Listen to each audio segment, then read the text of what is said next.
Hi there, welcome back to my channel. This is Reflections by Jane. Today I've got another Alina Craft DT package to show you. So the products that I've received in this month's package are all in store now, and I'll list everything in the description box down below. So first off, I want to show you the inks that Alina's got. I've got two colours here. So I've got this lovely sort of pink purple colour, and then I've got this teal which is my two of my favourite colours.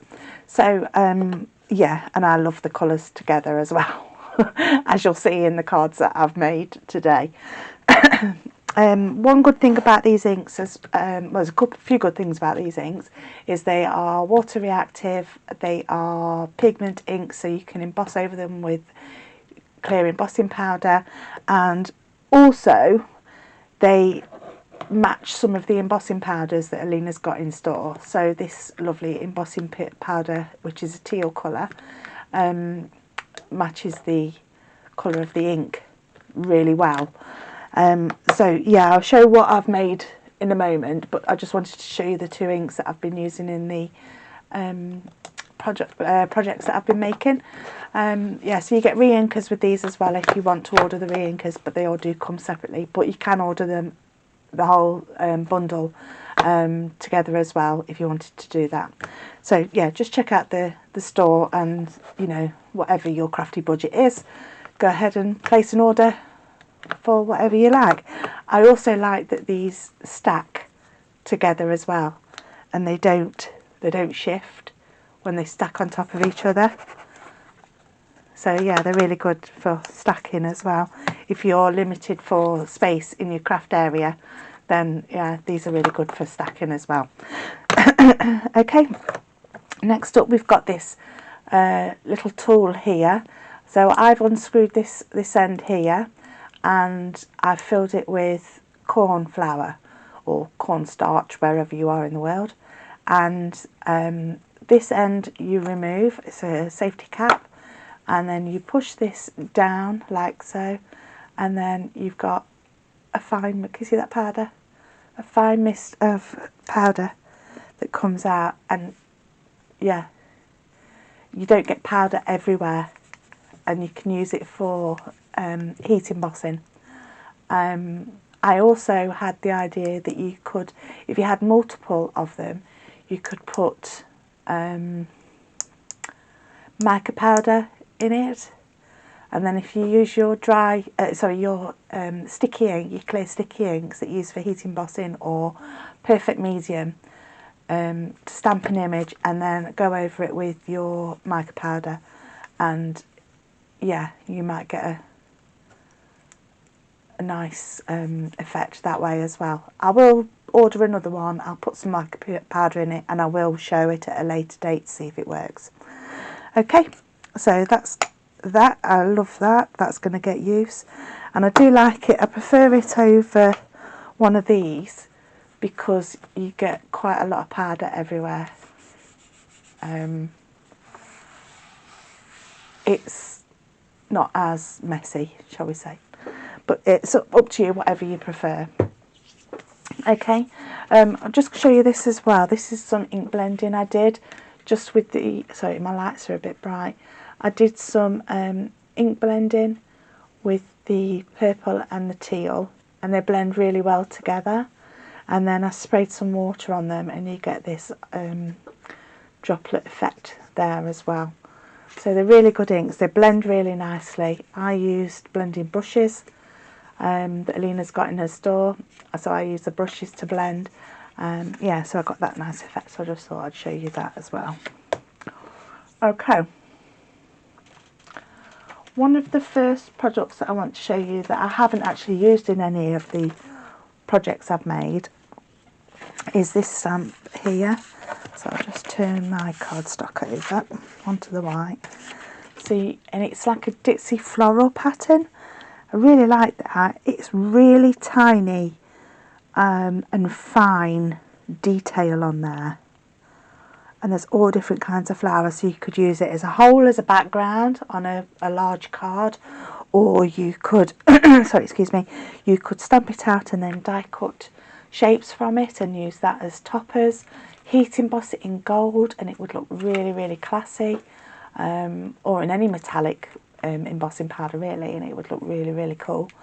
Yeah, so I really like that. I've got a project coming up lined up for that, and I usually tend to post pictures on Instagram, so if you don't follow me already, the link for my channel will be in the description. The link for my Instagram account will be in the description box below. I can't get the words out today.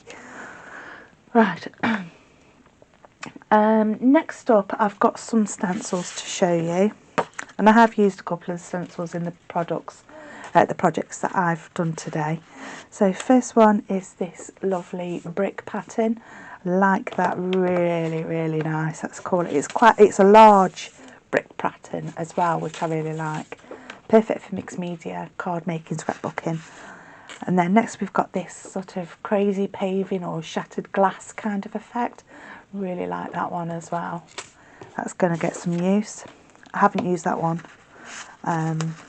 Then we've got this sort of wavy pattern here. Really like that one as well. Sort of geometric and could be animal stripes, I suppose. So zebra stripes, tiger stripes.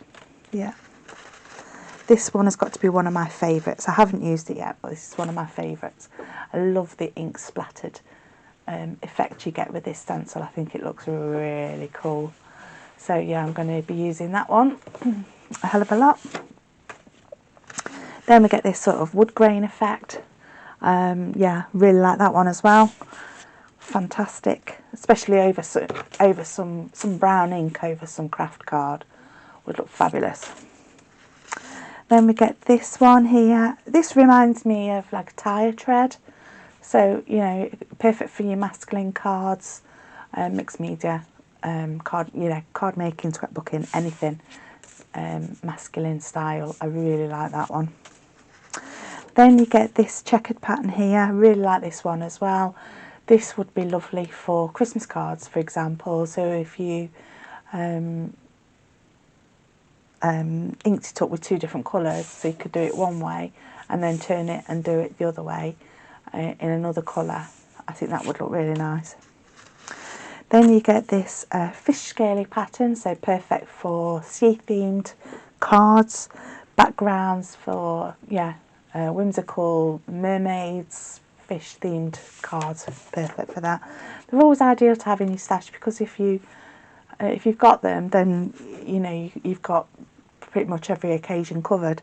Next one, I have used this one in one of the cards that I've made. I do like this sort of geometric pattern, really, really lovely. And then we've got this checkered one as well. I've used this one on a project that I'm going to show you in a minute. I really like those. So that's the stencils. And I like to keep my stencils. Sorry, that's me microphone. 1 minute.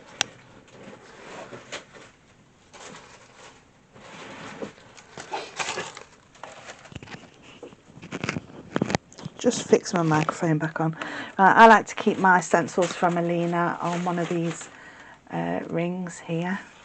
So I've got a whole load of stencils here that I keep together, and my new stencils will go on there perfectly. They get a bit tangled, but you can soon sort them out. It's no bother. So I like to keep all my stencils in one place, especially all the ones I have from Alina, as I'm on her design team. Okay, next up I'm going to show you, we'll stay on the black. So I've got some layering stencils here from Alina. So these are the florals. So you get, that's the first layer, and you've got number 1 there. And I like to use my media mat. So I've got my media mat here. I cut a piece of cardstock roughly to the same size as the stencil. I butt it right up to this corner here, put my stencil over the top, and then I know, because this is silicone, that my cardstock isn't going to move, and then I can ink blend, and then when I go on to do the next layer, I can butt that up and I know it's going to fit perfectly. So yeah, if you've got something like this with an edge that you can butt up to with the stencils, you can do it that way. Alternatively, if you don't have a media mat like that, you do have these spots in the corners that line up.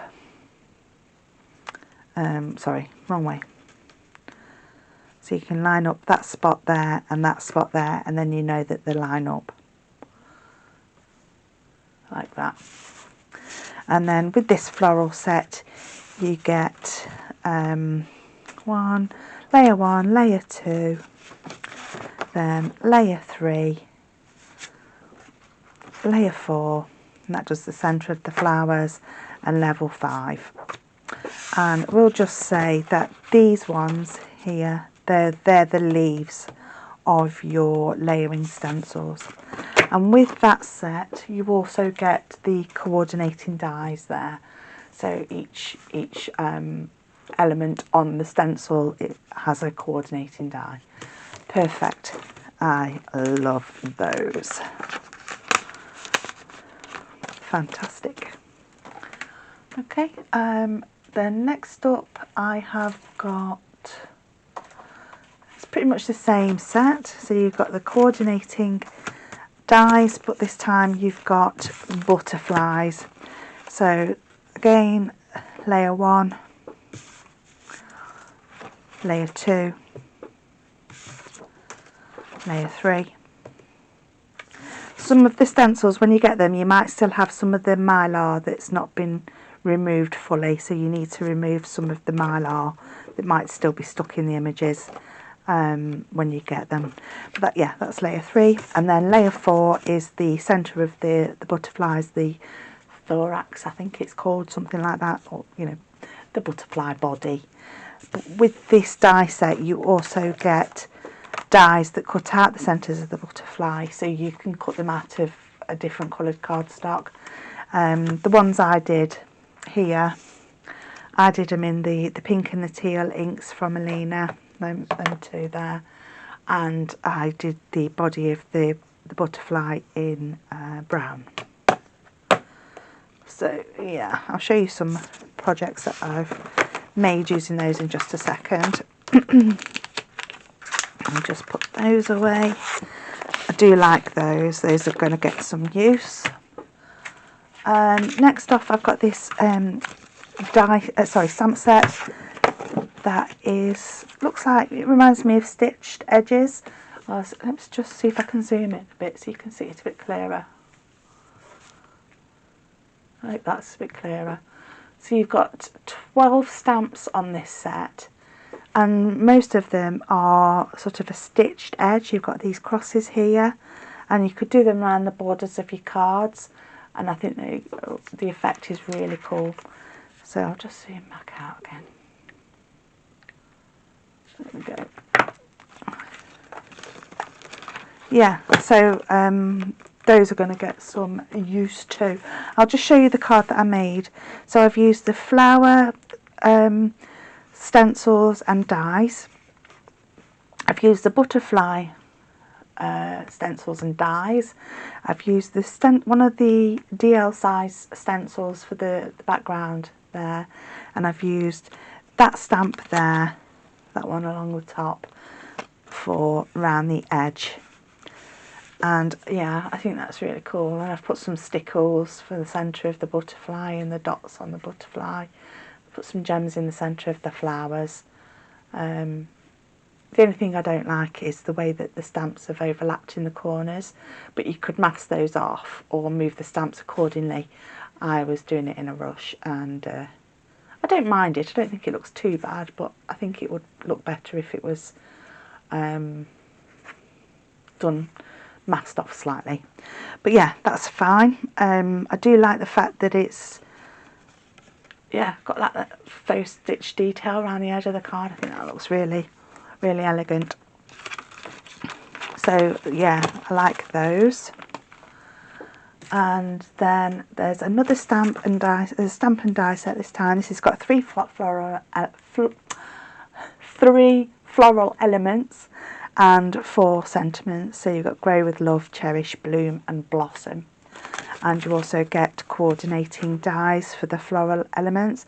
I would have liked coordinating dies for the sentiments, but hey, it's no bother to cut a strip and heat emboss it, or yeah, stamp it directly onto your card, whatever you want. But yeah, brilliant set, love those. And yeah, they're going to get some use. I'll just show you a card I made using that set. And oh no, I'll just show you one more stamp set. That's this one here. Now you've got 7 individual stamps here, and these are like a water washed, a watercolour sort of strip effect. I do like those. I think they look really ace. And then this card I made, I've used the butterfly again. I've used one of the elements from that stamp set and die to cut it out. And the background, all I've done is remove the carrier sheet from the back of that, lay it down. I stamped the turquoise ink all over, lay my cardstock over the top, pressed it down and got that effect, that distressed effect on the background. And I think that looks really lovely. And then I've used some of Alina's flower embellishments, these pink ones that I received from the last release. So with a bit of bling. Oh, I've masked off that stamp set as well. So I stamped Bloom there, and then I masked off the word Grow. So I got With Love, and I just put Bloom with Love, and I just stamped that underneath. And I just mounted that onto a grey card base. And yeah, I think that looks really cool. I love the shine on it. Oh, I heat embossed that as well and did a bit of watercolouring. So I used the pink ink to watercolour as well, so it matches the butterfly. I didn't have a green ink, so I used one that I'd got in my stash for the green leaves. But yeah, love those. And the stickles on the body again, gives it lots of lovely, lovely shine. Yeah. And then one more card that I've made, which is, I used one of the stencils to ink the background with the turquoise, and then I die cut with the lovely decorative edge squares that I had in the release last time, and die cut, heat embossed with Alina's embossing powder, Grow with Love there, and use one of the butterflies, and just popped it up on some foam. Just popped the wings up. I glued the body down flat to the card and then just lifted the wings up with some foam pads. You can see that, yeah. So yeah, there you go. That's that release for this time. I'm really happy with the products. I think they are fantastic. The stamps are really great quality. The dies cut perfectly, and the inks are lovely too. So I will be adding to my collection of those at some point. And having re-inkers available is a bonus. So yeah, go check out what's listed in the description box below. Leave me a like and a comment. Subscribe if you haven't done so already. I would really appreciate your time. Yeah, and I'll catch you all again soon. Bye for now.